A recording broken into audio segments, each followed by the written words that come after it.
Good morning, Chair Postman, members Garrett and Vollendroff, staff and guests. The lobbies are open. The recording has begun.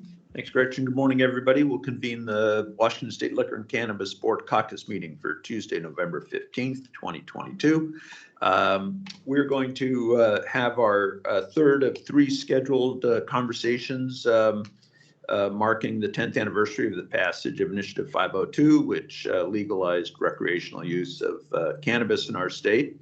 The first one we had was with the original author. That was now 3 weeks ago, I guess, but it's on our website with Allison Holcomb. Then last week we heard from two researchers with some interesting data. And today we have a panel of industry representatives that I'm really excited to hear from. So I am going to turn it over to Dr. Hoffman to get us started on this. Great. Thank you, Chair Postman. Good morning, board members Garrett and Vollendroff. And thanks everyone for joining us this morning on this final panel, as Chair Postman just introduced. What I'd like to do is introduce the panel. I'll just say who's on the panel first, and then call on each of you to introduce yourselves, what you do in the cannabis industry, and then just give us a very brief, maybe a 1-minute synopsis of sort of what your thoughts are this morning about being in the cannabis business in Washington State. So joining us today are Ryan Seveny, Jim Macuso, Jessica Tanani, Wendy Anderson, Shannon Vedo, correct, Shannon? Correct last name, okay. I always mispronounce your last name, even though it looks really simple, so my apologies. So again, let's go ahead and start with Ryan and introduction and kind of what you're thinking this morning, just briefly. Well, thanks, Kathy, and thank you to the board for hosting this 10-year anniversary conversation. I think today we'll have a great conversation, a lot of topics to chat about. My name is Ryan Seveny. I am a Tier 2 license holder, and I'm also the president of Landrace Brands. I've been in the industry since 2016. I come from the alcohol industry. I spent a decade with the E&J Gallo Winery in various roles all over the world. I'm also on the board of the Sun and Craft Growers Association as well as the Cannabis Alliance. But today, it's Ryan Seveny. And so I appreciate, again, thank you for the time.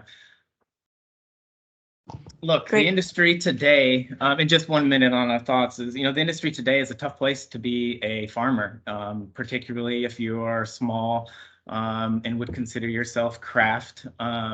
You have mounting hurdles in your way to make a viable, sustainable industry. And so what I would love for us to focus on and have a more depth conversation is how do we, as an industry, come together, find common sense ways where we can help the greater good of everybody, help producer processors, help retailers, and ultimately help the consumers win. I do think, consumers are, and medical patients are getting left out a little bit in this conversation. And I think that's an important cog. And I think that we all need to keep in mind that we're all partners in this, whether we do business with certain retailers or not. Retailers need us, just like we need retailers. And I think we need to have a real strong conversation about the place in this industry for multiple types of business models. I think Allison Holcomb in the first series did a great job of underlining what the intent of the 502 industry was and how we can take steps forward to realigning ourselves with those original goals. So hopefully today we can have a good conversation about that. Thank you. Great. Thank you, Ryan. Jim Macuso, sorry. Thank you. Thanks, Kathy. Great to be here. I'm glad to be invited here. My name is Jim Macuso. I've been in the cannabis industry officially as a executive in some capacity since 2014. I am the CEO of Flow Technology, president of Lucid Lab Group, which is a processor here based in Washington, and director of Northwest Labs, which is a research license holder here in Washington State as well. I also sit as the chair of the Scientific Advisory Committee with the National Cannabis Industry Association, and I co-chair, along with Senator Saldana, the Social Equity and Cannabis Task Force.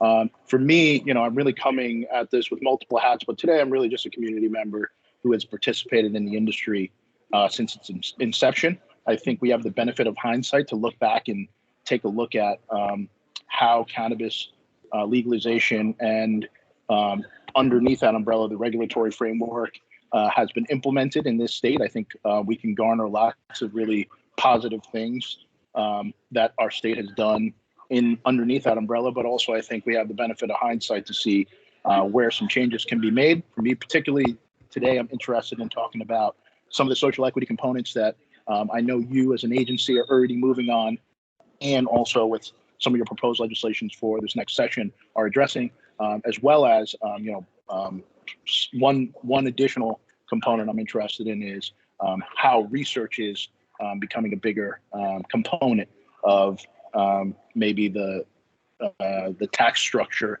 and the reinvestment back into the industry. So those are a couple of things that I'm interested in discussing in more depth today. Thank you. Great, thank you, Jim. Jessica.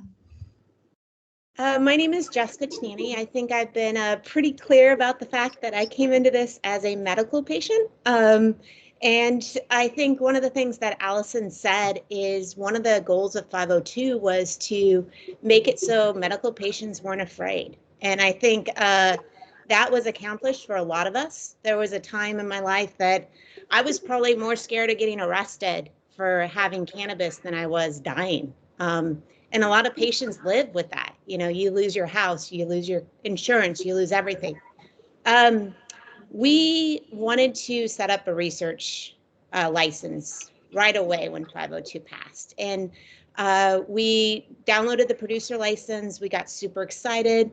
We couldn't figure out how to fill it out. We went in and met with Sharon Foster, and she said, the reason you can't figure out how to fill it out is because it's against the law to do research. You can grow to sell and you can grow to destroy. You can't grow to research. So my science brain barely knew the difference between the House and the Senate.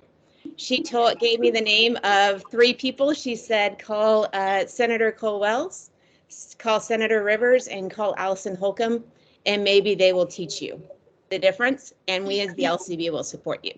So it took about 4 years. We got research legislation passed in the state, and we got a research license. The one thing that I think listening to Allison made me realize is that I think I personally get really tied up into the weeds of the legislation. So what we do on specific details in the legislation. And I think it's important to step back and say, in 10 years, we went from medical patients being afraid that they were going to lose their house because their neighbors would call the police on them, to soccer moms now serving cannabis at cocktail parties. I mean, we have come an extremely long way in 10 years. And I think on the medical side, we still have a long ways to go. I want to say that. But I think that it's important to realize how fast the state evolved, and the fact that I think on a federal level, things are going to move equally fast. And we as a state have to figure out, are we going to be an import state? Are we going to be an export state? How do we look and address this? So, that's my goal of being on a panel. And my background is really, as a patient and as a researcher. So I'll hand it over to the next person. Thank you, Jessica. Wendy. Good morning, everyone. I'd like to thank you for being here as well. Wendy Anderson. I'm the general manager of Squamish Evergreen Corporation. Ran by the Squamish tribe. We were the first tribal compact to be signed with the state, the second retail store to be opened. I have a large background in tribal government. I also sit on our tribal council, and I was actually on the business board when the cannabis compact was happening, and got to work with a lot of our attorneys on it and get to write, our tribal law that mirrors a lot of the state law as well. And, we've been really committed to working alongside the LCB on things that we do to make sure that we, as a tribe and as a compact, aren't stepping outside the state's guidelines that they have as well, because we both follow, the federal law. And our tribal law that mirrors the state law. For us, I think one of the biggest things is banking, like every other cannabis business, and getting some kind of Safe Banking Act passed at the federal level would be huge for us. And yeah, I think that's it. Thank you. Thank you, Wendy. And then Shannon, please. Thanks, Kathy. Hi, my name is Shannon Beto, and I'm currently the CEO of Evergreen Market. We're a 2-state, 6-store dispensary in the state of Washington. We have 5 stores. I started in the cannabis industry in 2016, 17. I started in compliance banking. My background is on the capital markets and investment side. And then I worked with Tilray in medical expansion in the Asia Pac region, as well as now doing retail dispensary work. What I'm thinking about right now, and I'm really excited to have this conversation, is some of the business issues. We have normal headwinds in our Washington state market right now. Not only do we see an economic set of issues, and as Ryan mentioned, being a farmer right now is so hard, especially when we have the best crops coming out in October and no one to buy them. We have an oversupply. We have a lack of capital available to us, just as an illegal industry. Safe banking is one piece of that. We just don't have the normal set of business tools available to deal with these issues. These are very normal business issues. And we, all of us have experience in business and learning how to handle them, but we're really hamstrung by a lot of these things. And I think Washington state is hamstrung more than some other states. We have the lack of ability to scale in a lot of ways due to some of the residency requirements, as well as due to some of our cap requirements. And so you kind of have to decide, where do you want to be in that space? And craft growers, I think, are hurting the most right now. So, I think we just need to talk about what we can be doing to help support them, and what this state kind of needs to do in the face of not just federal legalization, because I know we talk about that a lot, but I use a term called nationalization. Nationalization is happening now, and we need to participate as a state in that. So thanks for having me, and I look forward to the conversation we're going to have. Great. Thank you, Shannon. And then back to you, Chair Postman. Thank you. Let me ask one quick one, Shannon, just where you finished off. Tell me more about what you mean by nationalization. So nationalization, what I mean by that is, despite the lack of interstate commerce, there, or I should say interstate sales of cannabis, there is interstate commerce going on right now. That's the nationalization I'm talking about. We have national MSOs who are operating at a scale much larger than any individual state. They're in all states. They're even in our state, and they're finding their way through despite some of the limits. And, you're seeing nationalization on all the service levels, technologies, accounting. You're seeing banks securitize and IPO in this country, despite a lack of safe banking. So that's what I mean by that. Does that make sense? It does. Yeah. Interesting. And I think we're, that puts us really almost at not a tipping point, but a juncture, I think, with where we are. And I would be interested to hear from any of the panelists. What do you think about the question of outside ownership investment in Washington state? Is that inevitable? Is that helpful? Are there fears around that, particularly from the retail side? Really, and anybody have thoughts on that?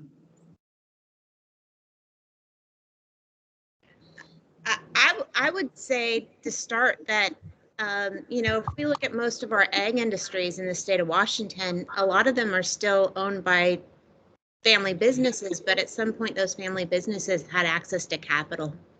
And if you look at like the standard ag market, most of them have loans for seeds to put in the ground and things like that.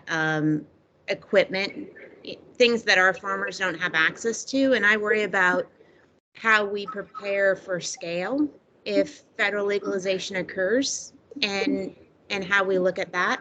And I think inevitably access to capital has to be a strong consideration in that. I would piggyback off what Jessica said as well. For me, as a small business owner, certainly access to capital, even, let's say even if safe banking passes with any reasonable measure in the short term, implementation is going to take some time. And in speaking with some of my colleagues that are bankers, that doesn't mean that the average small business is going to have access to capital. It's just going to be an indication for institutional capital that they can begin to start placing their bets, and they're really going to look at the safe bets, which are the largest companies first. What in this state, probably the biggest impact that kind of opening up that ownership component in terms of a true party of interest and investment is going to enable smaller businesses access to capital. To do some of the things that Jessica mentioned. I think probably you at the LCB, maybe you are seeing this. Certainly from mid to small size businesses in our state, lots of them are going away, and especially over the last couple of years, huge amounts of consolidation. But in some instances, they're just disappearing. Right? They're going back to some other form of business where there's more margin and more opportunity. And the big reason is, and you see this often in small businesses that maybe are a little bit more on the margin, is in industries where small businesses are more on the margin, is the access to capital. So I'm sure you guys have heard this in your roundtable discussions, that that one component can completely change the landscape for mid and small sized businesses in the state, in my opinion. So you think in that case, could it help on our social equity efforts to have that, to lift the ban on outside investment? Because I've heard both. Well, you'll hear it go back and forth on both sides, right? The concern from a social equity standpoint is if we enable outside investment, larger companies will be able to come in and kind of do what these larger companies have done in other states, which is take a big foothold, have a huge amount of capital, and be able to, let's say, push out products at lower margins to take advantage of higher volumes. And that's going to be the risk. Certainly that's a risk, and that's one that you can't mitigate away from. But I think the risk of that occurring is outweighed by the access to capital for the small and mid-sized business. And the reason why I say that is, no matter what, in any industry, right, you're going to have competition. The poor, the less qualified operators, or operators that don't necessarily know how to run a business in any industry, are going to be a part of the percentage of folks that don't make it. And we can't control that, right? As an industry, you can mitigate that, especially in the case of social equity with things like technical assistance and mentorship programs, which the Department of Commerce has already picked up. In terms of some other components, like what we proposed in the task force, like certain grants and loan facilities, that we've recommended as components. But ultimately, I think in general, for social equity applicants, and let's just say mid and small size businesses in general in the industry, you need a thriving industry. In order to have a thriving industry, you need access to capital, period. Yeah, right. Shannon. Yeah, I want to make 2 points. One, I want to comment on a little bit what Jimmy said, is that, people are scared that national brands are going to come in. Well, they're here. They're already here. They're coming in with licenses with direct holders. They are not, in a lot of cases, even the owners of the licenses. Well, obviously they're not, because they can't be. And I think we should level the playing field, in my opinion, to allow everyone that opportunity, not just the companies that have the lawyers that can figure out how to get through it. In addition, we do allow debt as a form for out-of-state investing, if you will, here, but we don't allow equity ownership. And the debt, right now with the headwinds we're dealing with from an economic perspective, if you probably all on my peers are getting the same emails I'm getting, we'll loan you money off your income. And if you actually look a little bit into that, the premiums on that debt are ridiculous. It's 18 to 22%. A business loan is not anywhere near that, a normal business loan. So we are kind of getting, we don't get the opportunity to actually utilize our equity to fund any growth. We can only use debt, and it just kind of feels like we're half pregnant here. So it shouldn't be a thing that we're afraid of, from the construct of people coming in and they're all of a sudden we're going to have scale. They're already here, and we're hamstrung. We're in a fight, in an economic challenge, and we have one or potentially both arms tied behind our back. Yeah, let me just check with the members real quick. Ollie or Jim? Rick has a question. If I could just quickly make a comment on that.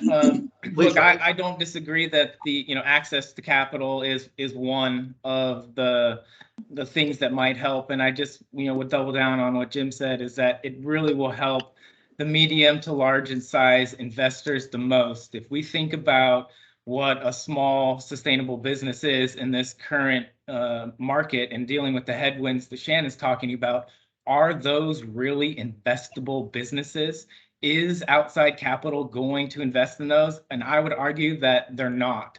And so I think that there are other avenues to explore. Some are more popular than others, but access to pathways, or access to the market through different pathways is another scenario that might also help round out the portfolio of what we can do to help grow this industry, from the bottom up, and not just cut the legs out from a large portion of what Allison talked about, the difference between the investor operated company and the owner operated companies. And I'm specifically more talking about those owner operated companies. And I do think we would probably be doing them a disservice by opening up. But I will say, to Shannon's point, they're here, they're not going away. And it would be nice to understand who's on first and what's on second type of scenario. One quick follow. When you talk about other paths to market, you talk about direct sales for some growers?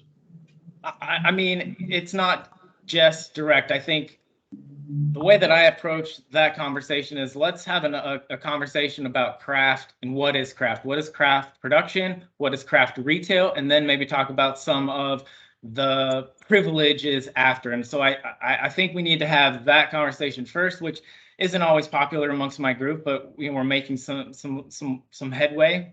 But largely, yes, I've had conversations with retailers that would absolutely support a winery and brewery style model. I came from Gallo.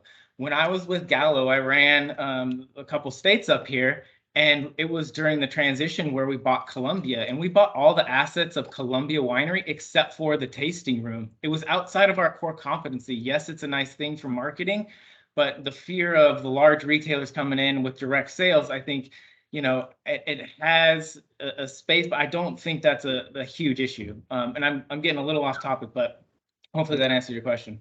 Yeah, no, it does. Thank you, Rick. Yeah, I was just going to add that in the last 4 and 5 years, the industry is very, very divided with respect to out-of-state ownership investment. And when we say investment, I mean true party of interest, which is what Jim was talking about. That's where the problem lies. But you've been so divided the last few years. You got a session starting in a couple of months. I suspect there might be another proposal to allow for out-of-state investment and ownership. So my only thought would be, if we can get the trade associations to agree.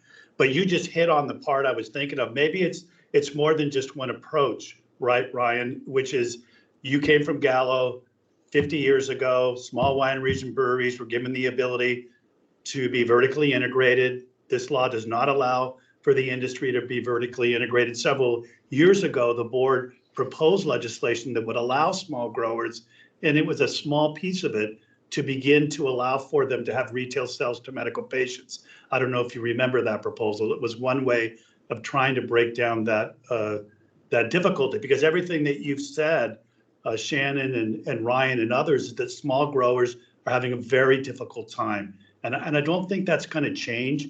But I would think that the capital, the ability for allowing out-of-state ownership, because you're right, the MSOs have been here for years. I don't think a lot of people understand that many of you have businesses in other states.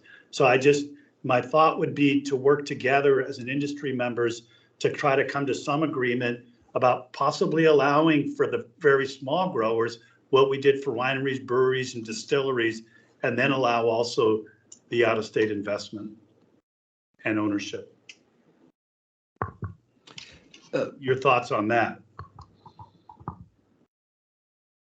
Yeah, I think that is certainly a good model. I think, starting with DOH or medical patients is a step. I don't know. It's like kind of like Shannon, half pregnant. It's a half measure.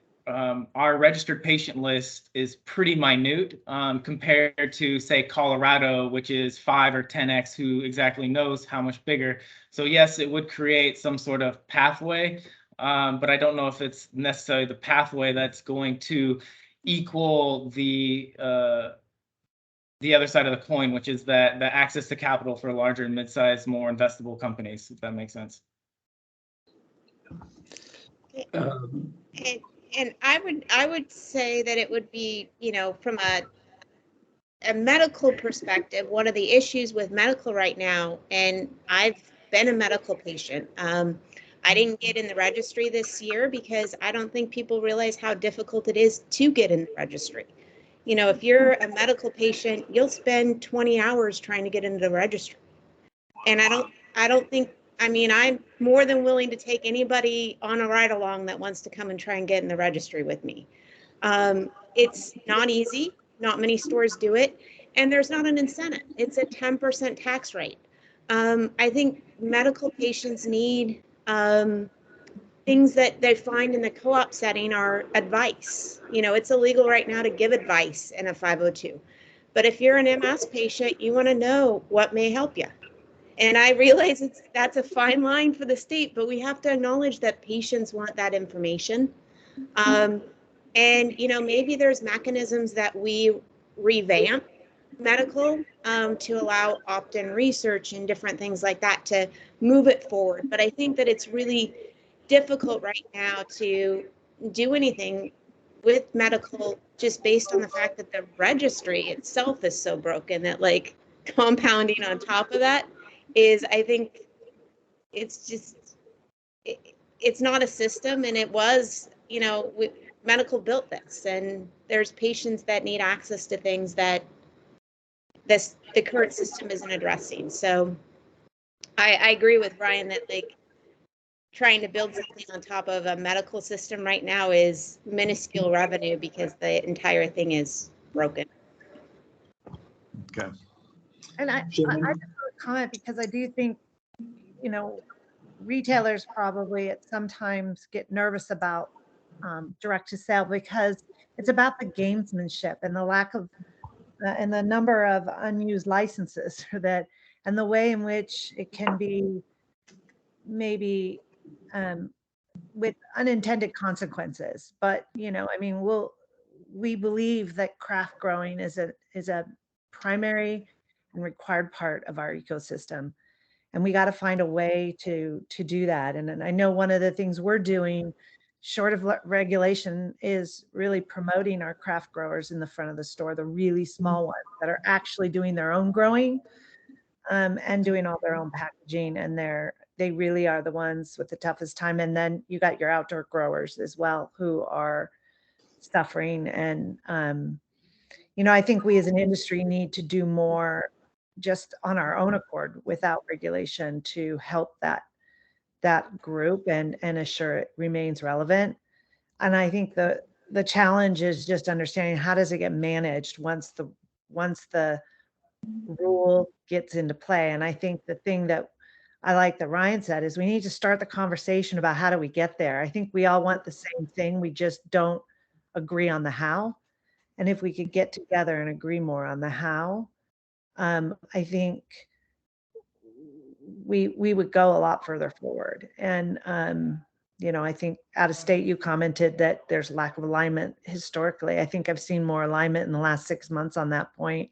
by all industry and industry associations working together to try to just recognize what we need there. So I think at session, you might find a lot more alignment there. I just piggyback on what Shannon's second point is there. I agree. The conversations that I've had in the last 6 months to even a year, I think the industry is a lot more aligned on that. And I appreciate, Shannon's approach to supporting craft. And I wish that was the case for all retail, but I do think, that understanding, what craft is from a production and then also a retail environment can set the frameworks, because I do understand the fears that the retail has of loopholes being found, and a large not craft producer opens up shop in said neighborhood and begins acting as if and that's not the approach. So if we can kind of remove history from the conversation and start there, maybe we can have a path forward to actually getting something done. Yeah, I think what you said earlier about what exactly is craft is an important conversation, and I, for one, would be interested in having that. So when you all get to the point of what not just the how, but what is it, I hope we can sit down and talk about that. Let me shift it just a little. Oh, Ollie. No, in listening to the conversation and thinking about the social equity bill that the agency just put into effect, and a lot of the components coming out of that, and working with Commerce is supposed to be covering technical assistance, helping the business to be ready and understand what they're getting into and to understand how to run a business and every component of operating a retail store. And from my understanding, it's going to include maybe capital or grants or something to get them going. And in saying that and looking at what the social equity bill is doing now, and all new, and correct me if I'm saying this wrong, all new retail stores right now in this state, any new retail license is going to be under that program. In saying that, would your conversation still be the same on what we're talking about here today and bringing in out-of-state investors?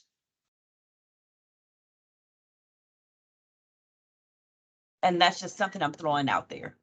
Ollie, I don't know about the social equity component. I'll let somebody else address that. But I do think that one of the things that we're desperately missing for all businesses in this space is like an SBA type group. If you think about how other small businesses get access to things like marketing, advice, some of the things that you're standing up on the social equity, they just blatantly don't exist in the cannabis space. And it's because most of those are federal organizations that help with women-owned businesses, small-owned businesses, minority-owned businesses. Those access to the small business resources, they're just not in this space. So I haven't been involved as much in the social equity, but I can tell you as a small business owner, women-owned small business, we don't have access to the small business resources that I have in other industries, and that hurts. Right. To address that a little. Go ahead, Jim. Go ahead. I'm sorry. Yeah, it's okay, Ollie. To address that a little bit, the what you're referencing, which is the program that the Department of Commerce is instituting right now, that came. It was conversation, but I believe it passed with Senate Bill 5796. I think Senator Saldana sponsored that, and it was the total allotment of capital was $3.2 million appropriated to that program out of the cannabis appropriations, with $3 million going to small business loans and a grant program for specifically social equity applicants, and then $200,000 for the roster of mentors that they were going to bring on board, compensation, etc.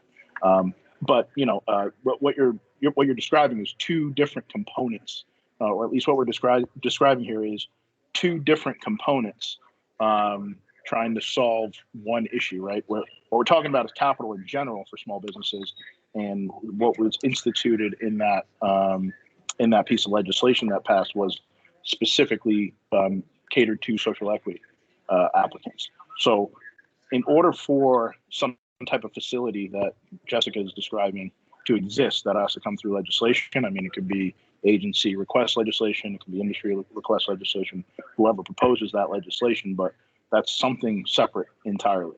Having some type of facility, financing facility, let's call it, and for me, it would make sense that it would come out of the over $500 million in cannabis appropriations that we as an industry create every year. It would make sense that some type of small business facility would exist for our industry.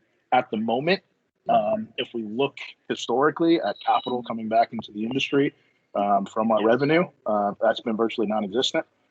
Maybe the folks here at the agency can describe how some of that capital has come back in the industry. I know some of it goes to the LCB for oversight, et cetera, but in general, it would make sense that if we did consider something like that, some type of facility for small business owners in the industry, it would come out of appropriations, and a new piece of legislation would have to be proposed in order to enact that. And I think that having a facility like what you're describing, I think that is excellent. I think that is needed. Coming from other work that I do in the minority business sector, we have that, and get approached all the time about creating what we're doing in the other area to have it in cannabis, and I do think that would be great. Yes. And just as an aside on that front, Ollie, and folks here at the agency, as well as the legislator and the governor's office, will see the Social Equity and Cannabis Task Force report come out early December, and it'll be submitted directly to your agency and others. But where part of our recommendation is to request increasing that allotment for social equity applicants, including a grant and a loan program, but it being percentage basis with 10% on the loan component, I believe it was 5% on the grant component, directly from the cannabis appropriations being allotted towards some type of financing facility. Again, that was specifically for social equity applicants and let's just say eligible license holders from the social equity that meet the social equity criteria. But that's just one of our proposed recommendations. But again, that was specific to social equity applicants. I think what Jessica is describing, and I guess what we've been talking about, really would require an additional conversation about the industry as a whole and some type of financing facility in general. Wendy, could you tell us just a little bit about what the Suquamish experience has been like? As you mentioned, you were out there first. It's been great to work with the tribe on the government-to-government basis. One, I'm curious how Suquamish members view the business, and two, what your experience has been, and does it reflect what you're hearing in other parts of the industry off of tribal lands? Yeah. So, like I said, we were the first to compact, and when tribal lands are considered federal lands, so when the state of Washington legalized cannabis, it wasn't legalized on our reservation. So for me to consume cannabis in my home was illegal for my tribal police along with federal police. And in order for us to do that, we also had to decriminalize cannabis in our tribal laws. And it was a process. And, we had, just like the state, some people oppose and some people, be really in favor of it. And, for us, and, just like the state is, we take that tax revenue and it goes to our tribal government and goes back into our essential services, our police, our tribal court, our, education and prevention. And really, it is for us as producing that tax to the state or to our government to be used.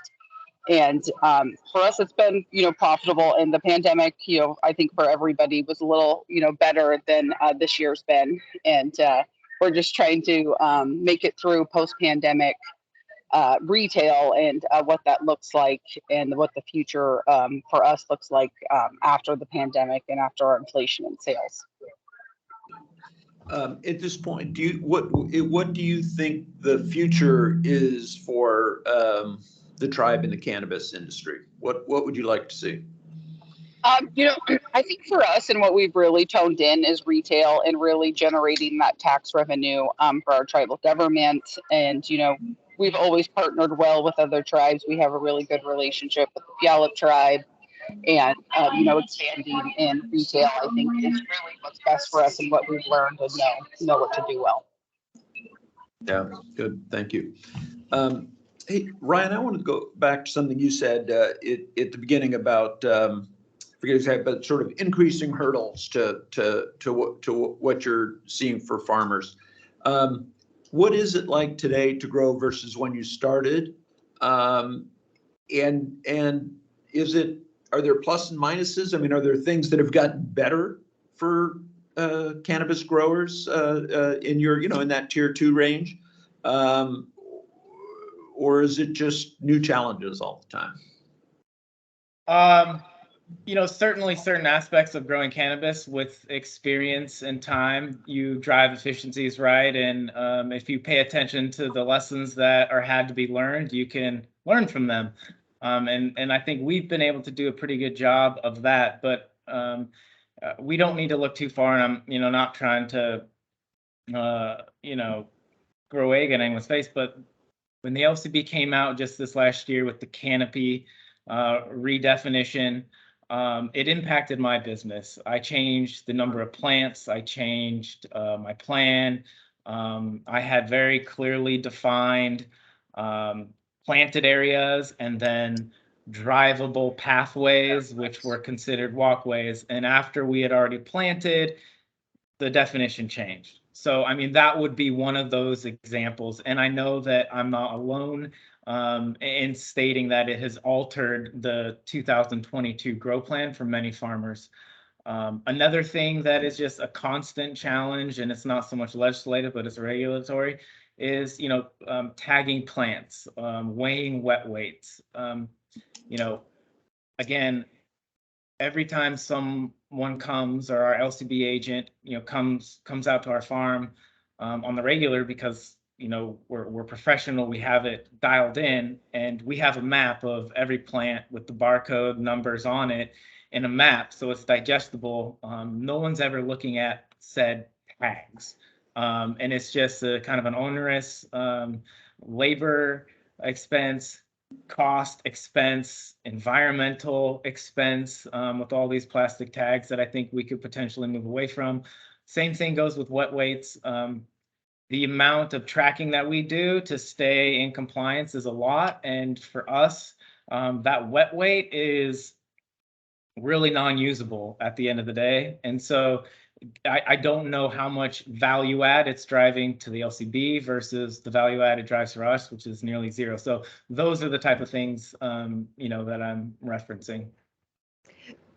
Ryan, you may have a different number. We definitely grow at a smaller scale, but it's about 33 cents we calculate per plant tag, which we only grow for research. So it doesn't affect like a cost of good, but I'm not sure how much yours is from a labor perspective, but we're talking pretty tight margins in this industry, and tagging is yeah, that's a great question. I don't have a number off the top of my head, so I'm not going to venture a guess, but I mean, it's a lot when you consider that plant tags fade. And so it's not just putting a tag on a plant one time, but multiple times. And our plants are in the ground, and so they don't move.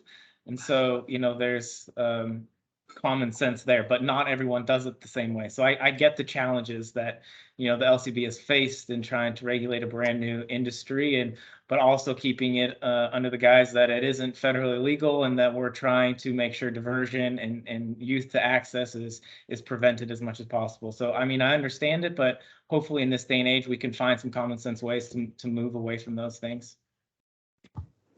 Yeah, well, I know we've had pretty good engagement on the canopy questions so far, as we're starting that process, and just encourage everybody to keep sharing those sorts of thoughts as we do that. I think it's going to be interesting to see what that conversation is like 10 years into this. What are the effective measures, and can be uniformly enforced and understood and all that. It's not easy, I don't think. And I But think, sorry, do- go ahead. I was just say doable in my mind for sure. Go ahead. 100% agree. It's doable, and I think Canopy might be somewhat of a segue to interstate commerce, because I think the way that we view Canopy in today's environment will differ once we set up, a regulated federal market, because just in order to compete with California grows that are 10x, of a tier 2 or whatever. It's gonna drive disparity. So even though we're in a market now where there's probably oversupply at stake, that could quickly evaporate should interstate commerce come through to fruition. Well, yeah, and if you see, Oregon. And I think our state, we have to recognize that our state has water, which a lot of our West Coast friends don't have. And we have a really good climate to grow this plant in. And if federal legalization occurs, we also have cheap energy. So we have those three components that make us a potentially really good export state on a national level. And we just have to figure out how we quickly use those assets to allow the farmers that want to grow and scale at a national level, if possible. Well, what do you think about? Go ahead, Jim.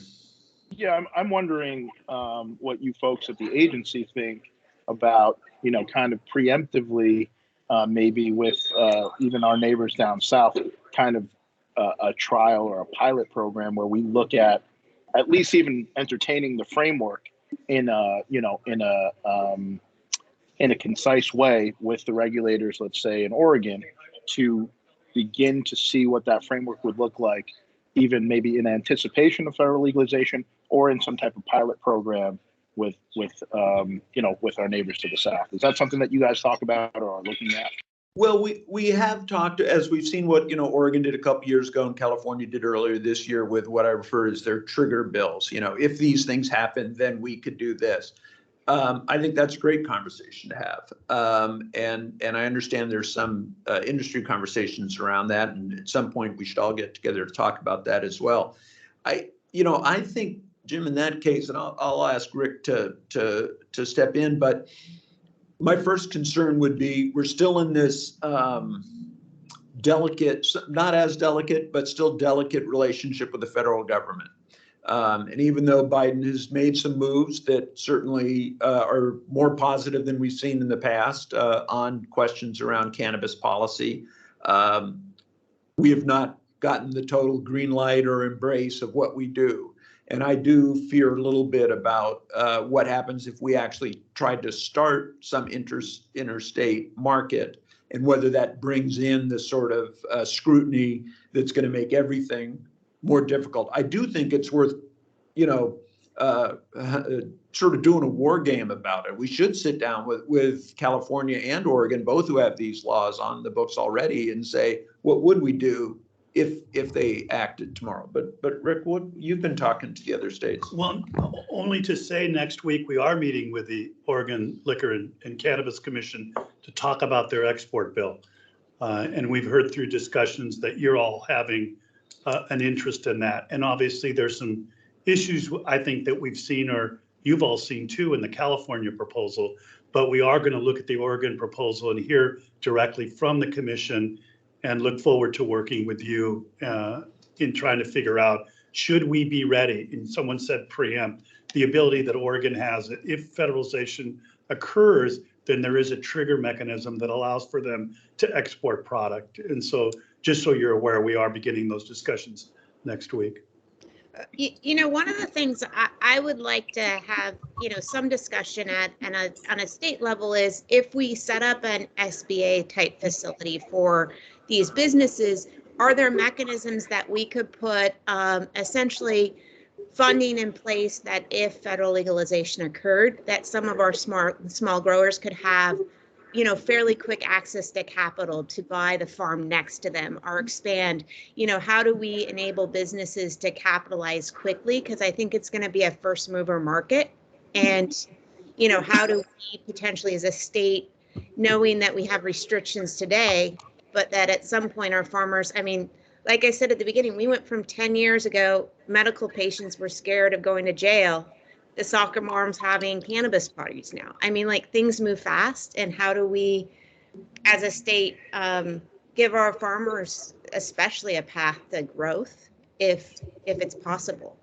I think those are great points. And in fact, just speaking for myself off the top of my head, of course, perhaps more valuable than a lot of what we see in these trigger bills about, approval to enter into interstate compacts or such, because if our industry isn't ready to compete with California, what good does it do to have an agreement the next day? So I think that is worth looking at, is how do you build in that sort of help? Because obviously national legalization or decriminalization or whatever we want to call it is going to just flip the cards on so much of what we've been talking about here.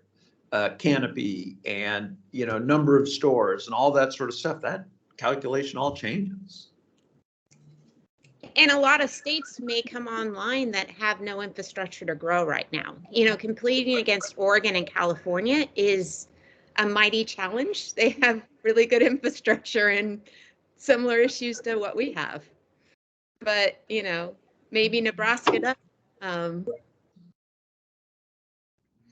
One other thing that would be good to track that I don't see any place where we track it, a proxy for supply and demand would be sort of the wholesale price of flour or distillate, and compare that to some of the other states, because that will also demonstrate the opportunities that we have as a state. And we do have the edge in that Ryan talks about the skill you gain just through learning.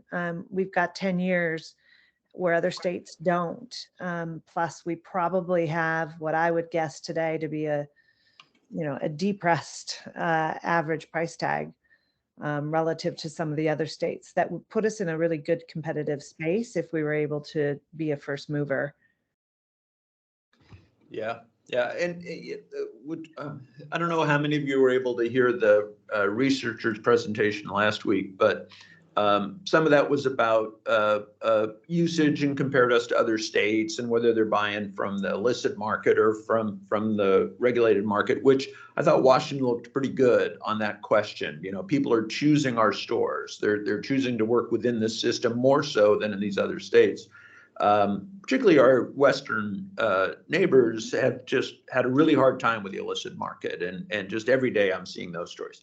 I wonder what the group's perspective is on just sort of where we stand compared to other states. The grass is always greener, but I think we're doing some things that are working well here. And what I said last week when we were talking to the researchers is that sign results that show people are choosing the regulated market couldn't happen if we all weren't working well together and both doing what we should be doing. If you had, the regulators doing the right thing and the industry not, it wouldn't work, and vice versa. And so I sort of give credit to all of us to be able to manage that. But I wonder what your perspectives are, and if you feel that the price is low, our taxes are highest. I'll just sort of stipulate that. But how do you view us compared to our other states? I'll say I think the one thing we've failed versus other states is on the medical side, to be brutally honest. But I think we as an industry overall, most businesses are trying to do the right thing. And I think consumers see that, but I'll let the people that are actually touching consumers talk about that. Yeah, I believe we're doing well relative to other states, especially on a business scale. We have some of the best growers in the nation, as well as some of the best operators. I think we're losing ground at some level. I don't have any insight on the regulatory front on a relative space, but I will say the price of product, especially on the flower, is really deteriorating, and it's contributing at the same time to the economic headwinds we're seeing in a reduced demand while seeing reduced price. And I can't let this hour go by without saying we're also, as a state, having more issues with respect to security. And it's that wave is starting again. It's starting with putting cars through fronts of stores we've seen lately, and the winter's coming. So I think those are things we could improve. And I want to thank the LCB for some of the security. The independent team you provided for us, we utilized them and they were really good. But we could do more in that space. Yeah, good. Yeah, thanks for bringing that up. We continue to talk about it as well. We've been talking with some legislators about some potential things that they're interested in. And so, yeah, good reminder, but we're staying on that security issue. And that one's the tough, the driving through the front is obviously not just related to that cash issue. It's just somehow we know it's an attractive target. And it's a precursor for the cash, I hear, and we have received that after through the front of the store. So I think we should just recognize that these are cyclical, and this was the same time last year where we got that spree starting. So wherever we can prevent and as an industry pull ourselves together, I would really participate as heavily as much as possible. Agreed. Couple comments on that front. I think as the agency, as an operator, I think the agency has gotten a lot of things right. We have an operating industry, so check mark for good regulatory oversight there. I mean, I definitely think we can look back now at 8 actual years in operations and see where there's a need for change. For me, one of the blaring things I think is our tax structure. We as an industry are overtaxed. I think that has the biggest impact on small businesses. If you look at our effective tax rate of 37%, you compare it even to our neighbors to the south, which I think they're at 17%. You look at California, they're at 15%, I believe. I mean, to think that we are double digits higher as a state, that has a direct impact to the bottom line. Me as a processor, and certainly when I speak with my partners on the cultivation side, everything we do with pricing is all based on what the end consumer is going to pay for that product. If you're talking about 10 or 20%, let's even use a whole number, 10% reduction in the excise tax, which I think is, should be at the lowest of the end. But even something like that, you're talking about $150 million in additional opportunity, either if prices stayed the same at the business owner level, or if that's a 10% reduction in ultimate price to the consumer. So there are a number of ways to look at that. But certainly I think that's something that we should really look at. But overall, I would say as an operator, I think the agency's done a decent job. And I think just this conversation is proof that the agency is continuing to look for opportunities to help improve our industry. So I appreciate you. Yeah, I appreciate that. And again, when we talk about the agency performing well, it only happens if the industry is with us. And I think it's worked very well. And one of the things that, we heard last week from these researchers was that some of the really bad things that they predicted would happen with legalization didn't. And I think that we're all seeing that, and it behooves us to sort of talk about that with people outside of our bubble, because there are still people who either don't know what's going on in the industry or don't like it still. But all the bad stuff hasn't happened. And there are people in our authorizing environment who don't think we are doing the right thing over all of us. They don't like legal cannabis. And so we have to keep proving that until the federal government moves. We really have to keep proving that. But we should just, be as open as we can about what is happening and how those terrible things haven't emerged. We're going to run out of time here, but Jim, please. Yeah, thank you. And you probably noticed I haven't had a whole lot of questions. And one of the things that I learned early on is if you don't know a lot about a certain area, just to sit back and listen. And so I've done a lot of listening today. And I think that in a lot of areas, I have more background in the retail, in the processing, and in the producing side is an area that I am really soaking in knowledge. So I really appreciate you guys participating today, and I've learned a whole lot. I too, I'm a relational guy. I believe in having these kind of conversations and that it's going to make us stronger in the long run. So again, I really appreciate it. I would also like to offer, the medical side is an area I'm super interested in learning more about and some of the challenges. The retail side, I was thinking a lot, Ryan, when you mentioned, well, we should have a conversation about what is the definition of craft. I was thinking that before. It's like, I don't know what the definition of craft really is. I have a big picture idea. So having those kind of conversations would be really helpful. And I want to just offer, please reach out to me individually if you want to educate me about a particular area. I'm really interested in learning more. When I was interviewed for this, one of the things I said was, as a regulatory agency, for me, our success is really we really look at your success. We can't be successful as a regulatory agency if our retailers, our producers, our processors are not successful. And so I really believe that we have, obviously an obligation on the regulatory side, but we really want you to thrive as businesses, not just survive. We want to move from survival to thriving as in a business environment. And as a board and as an individual member of the board, I'm really here to learn more about the business side of this. And again, appreciate the conversation. Yeah, well put. Thanks. I'll just take one last question and back to you, Ryan, again on this craft sort of question. Do you find that the market now, are the distinctions made? Are people are retailers looking for certain types of products, and do they recognize the value that a craft product could bring over something else? As we talk about what really is craft and what would you legislate around that, what is the understanding and the appeal within the industry itself today? Great question. I think, if the question is, are retailers asking and looking for craft? Yes, there are retailers. I think Shannon is a great example of a business model that wants to help support those type of companies. I also think that by and large, there are large retailers that happen to sell craft products. So one of the ways that I was looking at and defining craft retail is, start with the producer processors, but have a strict matrix there.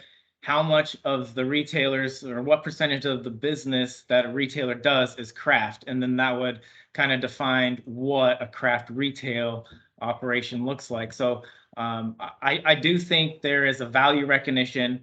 I think there's a debate on what is craft production still, and that's really at the core of what we need to define. And then if that's the catalyst to the definition of what retail is, I think we can get there.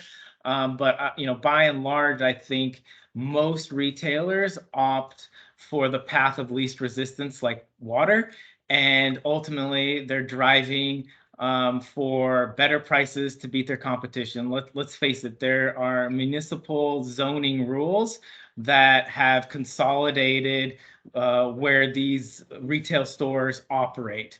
And in those highly competitive environments, usually price wins the day. And so if, and I'm not placing all the blame, on retailers for driving price down. Certainly producer processors have done the same, whether it's to make payroll, whether it's to grab market share, there are reasons why. So I think it is being discussed and sought after, but each business model has their own definition and to the degree of which they're going to go and try and seek those products. And I think by and large, people want to drive, the best price for some of these sun-grown products that are smaller in scale with like a tier 2. But there are certainly retailers like Shannon and others out there that want to highlight this. So hopefully that answers it for you, but yeah, it's kind of a mixed bag. It does, yeah. Yeah. Ollie? Okay, we have I'm over the Cannabis Advisory Committee. Haven't had a Cannabis Advisory meeting since we started doing the social equity conversation, because the majority of the folks that will be part of the advisory committee was all part of the social equity piece. And I just had a conversation yesterday on now to reform that cannabis advisory committee, what it should look like, and maybe even look at the charter to see if I'm going to need to do something different. But this conversation and the conversation we're having here, and Jim, for your knowledge, this is what happens at the cannabis advisory committee level. And I am going to be reaching out to some of you. Jessica, one of the things that's part of the committee is to have someone representing the medical industry. Ryan, I think you're already part of it from the Cannabis Alliance or something from in the past, but I know that organization was part of it. But and Wendy, we have not on the advisory committee had great representation of someone representing the tribe. So I will be reaching out to some of you all, and I'm in the process of kicking off the cannabis advisory group again in the coming days. So you all will be hearing from me on that. That's great. Good. Yeah, we have because this is the type of conversation that I want to have as part of the Cannabis Advisory Committee, to hear from the community, and that we are having these type of dialogues. I'd be happy to participate from retail or even on the security side, either way. Okay. And those are the type of things I get to look at into the charter and how the membership is composed, to make sure that I am getting the right group to have these type of dialogues. Yeah, that's terrific, Ollie. I'm glad you're doing that. Okay, I could keep going, but I think we'll try to keep to the schedule a little bit here and wrap up. Thank you all so much. Learned a ton. Hope we can keep talking about some of these things. Some of these are really sort of live issues in investment, craft, safety and security, and all those things. So please stay in touch. I know you all have a good relationship with Kathy. She's always available, but as Jim Vollendroff pointed out too, we are as well. And if there's something you think any of us need to know, don't hesitate, just reach out and let us know. Always looking for things to read and to listen. So thank you all a lot, Ryan, Jim, Shannon, Wendy, and Jessica. And I'm sure we will see you again sometime soon. Thanks for Thanks so having much. me. Thank you. Yeah, you. thank you so much. Appreciate it. Yeah, best of luck to all of you. We just have a little other business. Kathy, first of all, thank you for putting that together. Another, Sure. I thought, really good conversation. Yeah. And Yeah, I'm sort of sorry we're not going to keep these very going. Maybe we interesting. need to find more to do. I think we might need a follow-up. Yeah, That's kind of okay. what's I was on. thinking the same thing. Yeah, good. Yeah, I think we should. It's a good use of the caucus time, I All think. three of them have been really, really good. I really have enjoyed them and learned a lot, frankly, as a new board member. So I'm assuming people listening are also learning a lot. I certainly am. Yeah, and it's just, yeah. So we'll talk about that. Great conversation. But you also have news on your hires. I do. I just wanted to share with the board that we do have 2 new rules coordinators starting tomorrow, actually. And when they appear at the board meeting on the 7th, I'll invite them to give a little more about their background. But just so you know, we have Cassidy West joining us tomorrow. She is from North Carolina currently, has extensive background in cannabis regulation from different perspectives, and also brings some experience to us on food regulation as well, which I think is going to be very helpful in some of the work that we're doing with packaging and labeling and food products that we're seeing in the cannabis space. So we're very excited to welcome Cassidy tomorrow. And then our additional team member is Daniel Jacobs. He is from here in Washington State, joining us from the Healthcare Authority, where he represented HCA in administrative hearings, and decided that he'd like to try being on the other side of the administrative rules rather than defending them for an agency, actually writing them for an agency. I think he shared in his interview, I think he's okay with me sharing this, that he really began to appreciate well-written rules once he had to defend them. And so he's going to help us write some very good rules, I hope, on the alcohol side. So I invite you to join me in welcoming them tomorrow and then at the board meeting more broadly on the 7th. Great, thank you. Yeah, Rick and I had a chance to interview them both. They're both terrific. So I'm glad you guys are back to full staff. Yes. We are too. Yeah, I Yeah. bet. I bet. Yeah. Congratulations. Well, thank you. And just a caveat, it will take them a month or so to sort of What? get amped up. I know, and I thought we could speed. We get those rule petitions by Friday? So No, that's great. just a little bit of training time, and then hopefully they'll be up and running quickly. Absolutely. Thank Yeah, you. I think it's interesting. One of the things I talked about when we talked about these bills is that Cassidy has experience in the cannabis industry on this compliance side, which has got to be the first time the LCB's been able to hire somebody with cannabis industry experience. I mean, the industry Yeah. itself is so new. So I think that's kind of cool. Yeah, Yeah, and it's broad that's experience something. too. Says something about the industry and how it's evolved over time. It does. Yeah. Yeah. So yeah, she brings some really good experience. Board member and executive assistant reports. Anything from Gatineau? Jim or Ollie? Anything to add? No, I covered what I was going to add, what I was going to talk about on the cannabis advisory to just bring you all up to date that I am in the process of revamping that and reviving that. Great, good. And, we should talk about all of them. There's an alcohol advisory council too.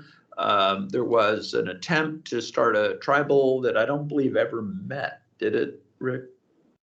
Oh, yeah, it meant, but Oh, it did, okay. it's been some time. Not in my time, at least it hasn't. And so we should talk about all of those. And to Yeah. your point, Ollie, the type of conversations that are valuable is exactly like what we had here today. And so we might have to just, shake those up a little bit and remake them and give new people a chance to be at the table for those. The way it worked when I got here, Ollie does the cannabis, Jane had done the alcohol, and Russ had done the tribal. But we should talk about what we all want to do with that and if we want to move those around. And anyhow, so we should maybe have that conversation at a caucus sometime and see what the. Whoops, that'd be great. Because I would really like to be a part of one of those, and it doesn't matter really which one, but I'd be super interested in being part of one of them. And maybe think about alcohol, because if I'm going to do the tribal, be on the tribal team with the agency, maybe it makes sense for me to do that one, and then that would open the alcohol, which I'd be happy to. And but are those meetings? Ollie, is there always just one member at those meetings, or usually just one member at the meetings? At the cannabis meeting? Yeah. No, it was a group. It was a medical patient. Yeah, It was sort of like what we just had here today. So all board members participate in that regardless? Oh, yeah. Yeah, okay. Oh, Well, we that's have good it to as an know. public Yeah, open that's good. meeting and all Okay. board Oh, members. yeah. Oh, Great. that's what you were asking. Yeah, Yeah, yeah. all board members and staff. Great, Oh, good. good.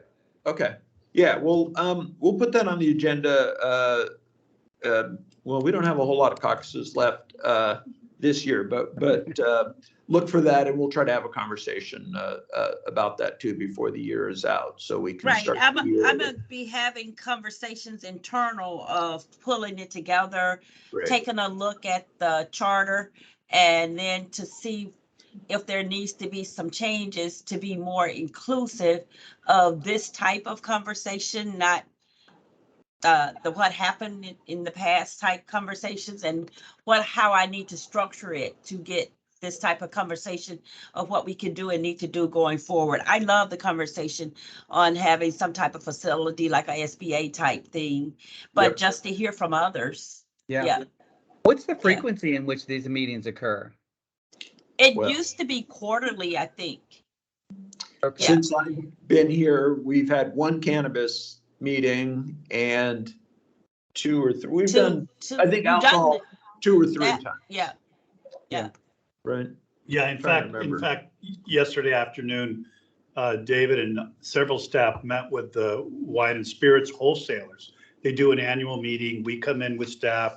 We share information between the industry and the regulator. It went 2 hours. And at that meeting, I was thinking, David, we typically will bring the Alcohol Advisory Council together right before session so we can share what we're working on and they'll share with us. And so I know it's late because we're in November, but we might want to consider doing that. Yeah, I think it would be a really good thing for us to do. And I think that if we haven't been meeting regularly and we want good participation, calendaring them and having them and holding them regularly will encourage that type of participation. So I would be really supportive of us getting back on track with all of these meetings. Yeah, it was interesting with the alcohol. We had a meeting prior to the session last year, and then there was a consensus around the table that they would like to meet mid-session as an update, but when we got to that point, everybody bailed because they were too busy, and so it didn't really work to do the mid-session one, but we did a follow-up. And looking at the charter is a great idea, Ollie. We should find the charter for all of them and share them with each of the board members so we can all take a look at that. And Jim, if you want to look at the alcohol one and think about that, whether that's something you'd want to do. Will do. and when I say look at the charter, to make sure, because if I remember correctly, all 3 was centered around one charter, and for cannabis, it kind of wasn't working because alcohol has been around for years, and it was a lot of different organizations that's already that was part that fit into what the charter was saying. But in cannabis, there were only like 2 or 3 organizations: WACA, Cannabis Alliance, others, and then it was based on organizations and somebody representing the industry from an organization. And with cannabis being new, it wasn't that. And even now, it's not like it's organizations like we have in alcohol. So that's what I want to take a look at to see, does the charter for cannabis really fit into, and does it have to match alcohol and the tribes? So that's what I want to take a look at. Yeah, and like you said, a medical person who can participate as well. And I think, Kathy has, as Mitt Romney would say, binders full of people who, I bet at this point, as opposed to when we first created these, just from people who've participated in Listen and Learns and others who are engaged and do it. So, and it's not a huge time commitment, even if we do it quarterly. I would hope that the industry, and it really is, well, the alcohol is very, they're industry focused. And the cannabis one was a little different makeup, but yeah, great. I'm glad we're having the conversation. Good deal. All right. With that, I think we shall adjourn. Nice to see you all. Thanks for participating today. We will talk to you next week, and we will adjourn the caucus meeting for November 15th. Have a good day, everybody. Great. Thank you. Bye, everybody. Bye. Thanks, Gretchen. Thanks, Marie.